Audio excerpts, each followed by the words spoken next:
अरे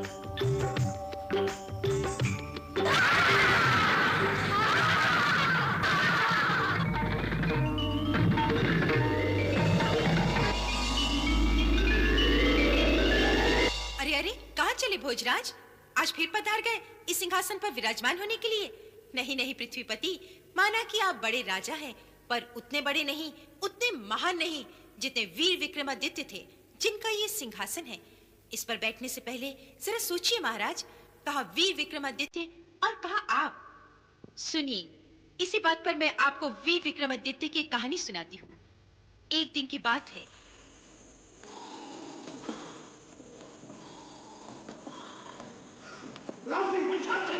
ये क्या था? हवा का झोंका था। चलो देखें किधर गया।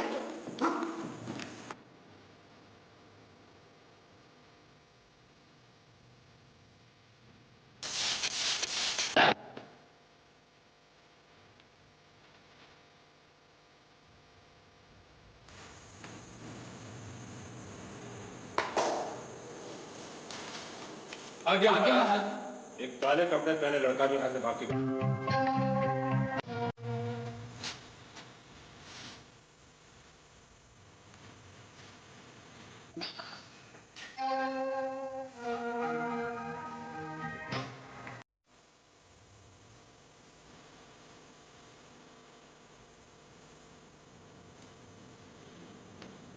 सम्राट विक्रमादित्य, सेवा में रूपा डाकू का प्रणाम। मैं आपके नगर में आ गया हूं और विश्वास दिलाता हूं कि अब इस नगर के धनवान लोगों की सारी संपत्ति बड़ी जल्दी मेरे पास आ जाएगी। उज्जैनी के सेनापति और उनके सैनिक अपने आप को बहुत चतुर और वीर बताते हैं। मैं इस पत्र के द्वारा उन्हें यह चुनौती देता हूं कि यदि महाराज विक्रमादित्य के वे सच्चे सेवक हैं और नगर की जनता का भला चाहते हैं, मुझे पकड़ कर बताएं, अन्यथा उचित हो कि वे नौकरी छोड़ दें और कहीं डूब मरें। सेवा में रूपा डाकू। प्रणाम महाराज। सुना है आप पर किसी ने आक्रमण किया? हम पर कौन आक्रमण करेगा मंत्री जी? पर यदि कोई दुष्ट हमारे कर्मचारियों या हमारे प्रजा पर आक्रमण करता है तो वो हम पर ही आक्रमण है। मैं समझा नहीं कुछ महाराज। इस शस्त्र के साथ एक पत्र भेज। किसी नौसिखिए डाकू ने हमारे सेनापति और सैनिकों को चुनौती दी है। पढ़िए ये पत्र।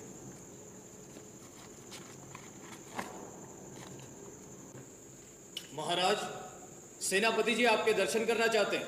बुलाओ।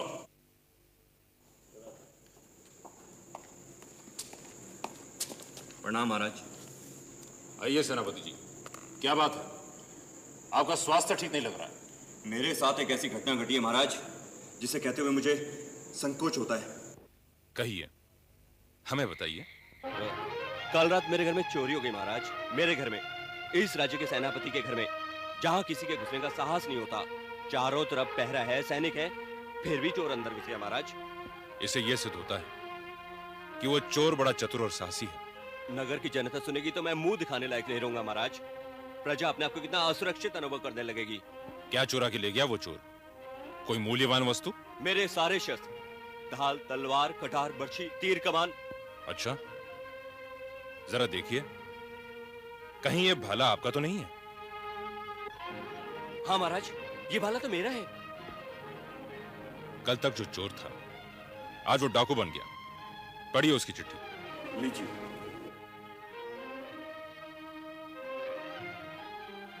उसने कल आपके यहां चोरी कर यह सिद्ध कर दिया कि वो चतुर है, और आज महाराज के कक्ष में भाला फेंककर यह भी सिद्ध कर दिया कि वो साहसी भी है। रूपा डाकू, ये चुनौती मुझे और मेरे सैनिकों को दी गई है महाराज। इसका सामना मैं करूंगा। मैं आपको वचन देता हूं महाराज कि 4 दिनों में उस दुष्ट चोर को पकड़ आपके सामने प्रस्तुत कर दूंगा। ठीक है, हम आपकी सफलता की प्रतीक्षा करेंगे।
सेनापति जी वो बहुत चालाक है, हर बार हमें मुंह की खानी पड़ती है। मैं महाराज को वचन दे चुका हूँ कि जैसे भी होगा मैं उसे अवश्य पकड़ूंगा। पर उसमें चीते जैसी फुर्ती है। अवश्य होगी, पर पकड़ने वाले चीते को भी पकड़ लेते हैं। ठीक है, मैं उसे चालाकी से पकड़ूंगा, जाल लगाकर।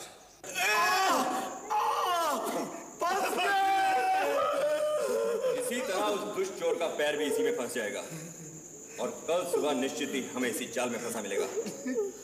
तुम दोनों पूरी रात पहरा दोगे और पूरी सावधानी बरतोगे।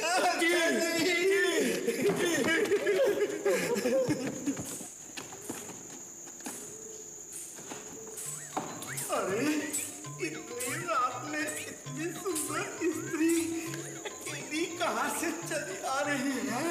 अरे इतनी रात में तुम दोनों यहाँ क्या कर रहे हो? तुम्हारा कोई घर बार नहीं है क्या? अरे हम राजा के सैनिक हैं, पहरा दे रहे हैं। अब तुम बताओ, तुम कौन हो? इतनी रात को अकेली कहाँ से चली आ रही हो? इतनी रात को कोई कहाँ से चली आ रही है, ये भी कोई बताने की बात है? तुम दोनों इतनी रात को किसका पहरा दे रहे हो? या कोई खजाना चला हो? इतनी ठंड में मुझे तो तुम दोनों पे दया आ रही है। बात ये है, तुम नहीं जानती, हमारी नगरी में एक चालाक चोर आया है। चोर? हाय दया। हाँ, वो जगह जगह चोरी करता है। सच? क्या चोरी करता है वो? सोना, चांदी, जेवरात और स्वर्ण मुद्राएं। अरे इतना भी नहीं समझती। इतने बड़े राजा विक्रमादित्य के राज में तो इस बात की कल्पना भी नहीं की जा सकती। पर तुम दोनों यहाँ किस आशा में खड़े हो? तुम क्या समझते हो कि चोर स्वयं चल के आएगा और तुम लोगों से कहेगा कि मुझे पकड़ो? जा, अपने घर जा, हमसे बात मत कर। चलो तुम जानो, तुम्हारा काम। क्यों? अरे फंस जाएगी, वहाँ पैर रखते ही जाल में फंस जाएगी। अरे छोड़ो, पैर रखने से भी कोई जाल में फंस जाता है क्या?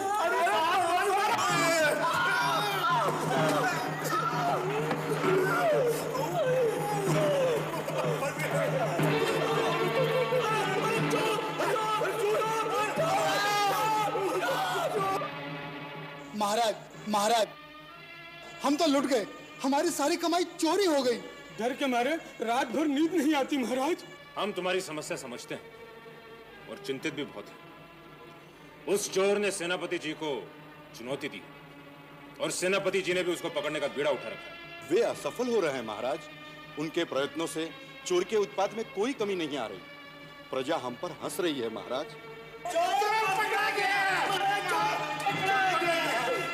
चोर को मैंने पकड़ा। नहीं, मैंने पकड़ा। निकालो उसे। मैं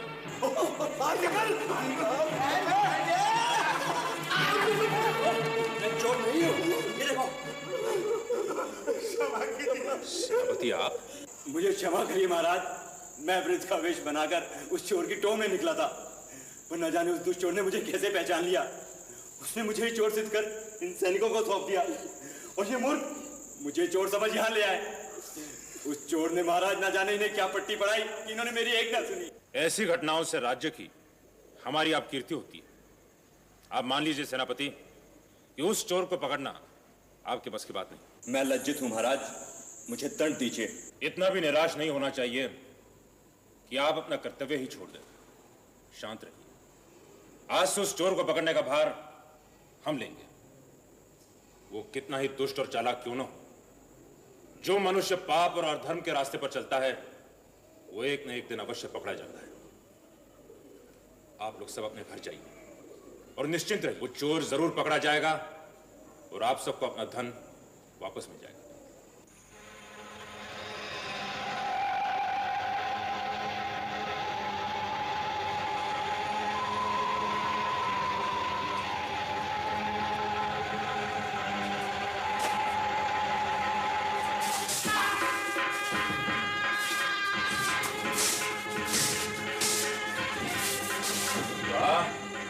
तो बहुत होशियार हो।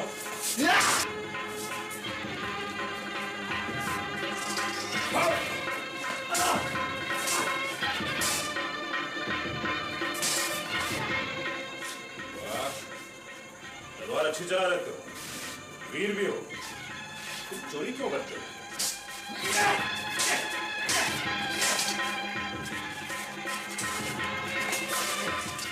लगता है तुम किसी अच्छे परिवार के हो, इसलिए तुम पे वार करने का जी नहीं चाहता।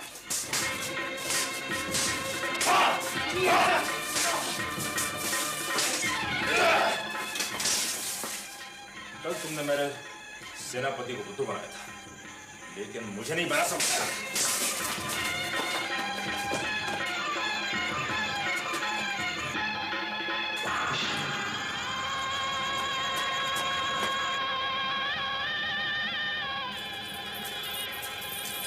रुको, कौन?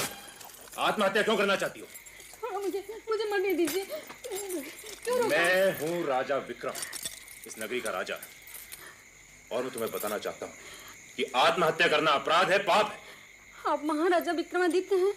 हाँ, और मैं जानना चाहता हूं कि तुम आत्महत्या क्यों करना चाहती हो। महाराज, मैं उस चोर की मां हूं जिसने सारे नगर में उत्पात मचा रखा है। आज नहीं तो कल वो अवश्य पकड़ा जाएगा। तब एक चोर की मां कहलाने से अच्छा है मैं आज ही प्राण त्याग दूं। तुम मां होकर भी तुमने उसे रोकने की कोशिश क्यों नहीं की? मैंने बहुत रोका महाराज, पर उसे रोकना कठिन है। क्यों? बहुत लंबी कथा है ये। हम सुनना चाहते हैं। आओ बैठिए। तो क्या बात है? आज से 20 वर्ष पूर्व की बात है महाराज। आपकी सेना ने हमारे गांव में पड़ाव किया था। आपके वीर सैनिक शकों से लड़ने के लिए जाते हुए वहां रुके थे। उन्हीं में से एक वीर सैनिक मेरी तरफ आकर्षित हो गया। मैं भी उसे चाहने लगी थी। उसने मुझसे विवाह की इच्छा प्रकट की। उस समय मेरे माता पिता वहां नहीं थे, अतः बिना किसी की आज्ञा के हमने मंदिर में जाकर विवाह कर लिया। विवाह के बाद कुछ दिन मेरे साथ रहकर वो युद्ध के लिए चला गया। उसने मुझे वचन दिया था, युद्ध से लौटने के बाद वो मुझे अपने घर ले जाएगा। मैं तो पूरे समय उसके विजय और कुशल की कामना करती रही। फिर क्या? युद्ध भूमि से वो लौटा? उन्हें युद्ध में विजय मिली। सुना था बड़ी वीरता से लड़े थे वो लौटे तो अवश्य, पर मुझे नहीं मिले, सीधे चले गए। फिर वो कभी नहीं आया? मैं माँ बनने वाली थी। घर वालों ने मुझे कलंकिनी और चरित्रहीन समझकर घर से निकाल दिया। इतने वर्षों जैसे तैसे पाल पोस कर मैंने बच्चे को बड़ा किया। तब मैंने सोचा भी नहीं था कि एक दिन बड़ा होकर मेरा बदला लेने के लिए वो चोर बन जाएगा। तुम्हारा बदला? मैंने कभी उससे उसके पिता का नाम नहीं बताया, पर एक दिन बहुत आग्रह करके उसने पूछ ही लिया। मेरे बताने पर उसे बहुत क्रोध आया कि उस जैसे व्यक्ति ने उसकी माँ के साथ धोखा किया है। वो उन्हें ही अपमानित और दुखित करने के लिए चोरी करने लगा। कौन है उसका पिता? आपके वीर सेनापति। युद्ध में प्रदर्शित उनकी वीरता से प्रसन्न होकर आपने उन्हें सेनापति बना दिया। अपने पद के गौरव में आकर वो ये भूल गए कि वे किसी स्त्री का जीवन नष्ट कर चुके हैं। अपमान भरा जीवन जीने के लिए वो अभिशप्त है। तुमने जाकर उनसे अपना अधिकार क्यों नहीं मांगा? न्याय की दुहाई क्यों नहीं दी? तुमने ये अन्याय क्यों सहन किया? जो प्रेम जताकर विवाह कर मुझे भूल जाए, मैं उसकी देहरी पर क्यों जाऊंगी? पति के प्रति इसी दबे हुए क्रोध ने तुम्हारे पुत्र को अपराधी बना दिया। वो उसका दंड भुगतेगा। मुझे वचन दीजिए महाराज, पकड़े जाने पर आप उसे प्राण दंड नहीं देंगे। हम आपके पुत्र से मिल चुके हैं। वो वीर, साहसी और बुद्धिमान है। आवेश में आकर वो मार्ग से भटक गया है। हम उसे पकड़ ले आएंगे। आप निश्चिंत रहें।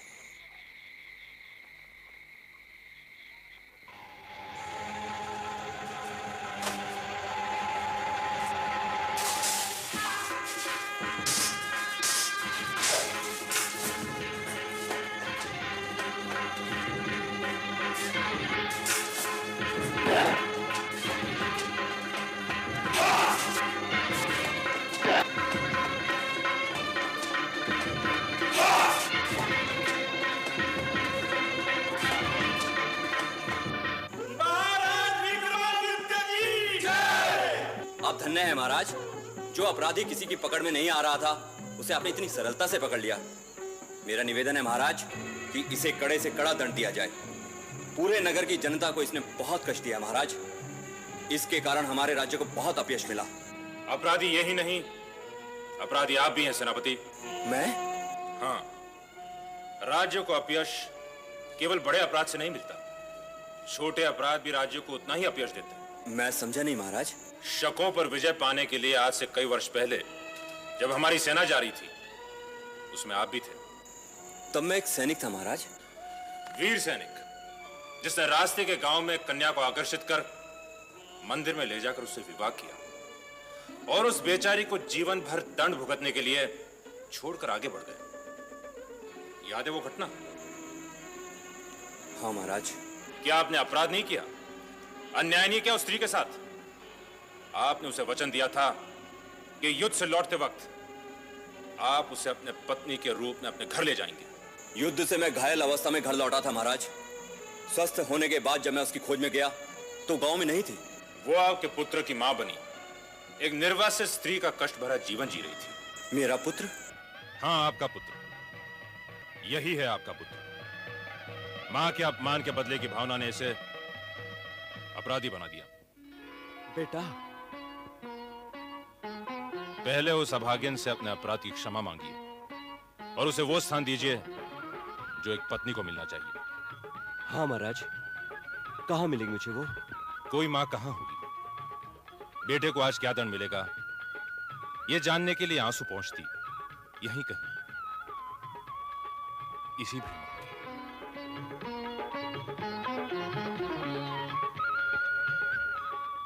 मुझे क्षमा करे देवी। स्वामी,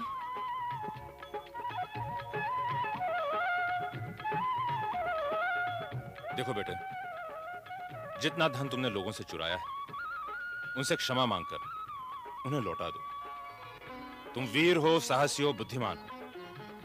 हम तुम्हें तुम्हारे अपराध के लिए क्षमा कर अपनी सेना में नियुक्त करते हैं। नहीं बेटे, पहले अपने मां बाप के चरण छू।